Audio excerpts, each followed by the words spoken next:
and welcome back to our channel. So today in this video we are going to discuss about how to map chart of accounts to tax lines in US in Zoho Books. So without wasting much of our time, let's get straight into the video.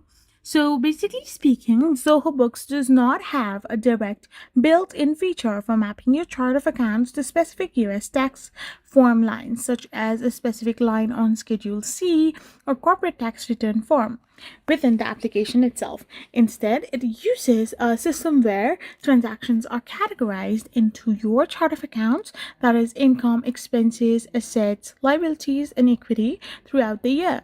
You can have your key financial reports like profit and loss, balance sheet that are generated automatically based on these categorizations.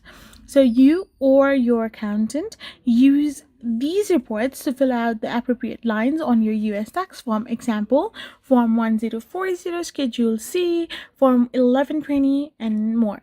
So this is how you can simply do it. I hope you found this video helpful. So don't forget to hit that subscribe button and do give us a thumbs up. We will be back again with more informative videos. Thank you for watching.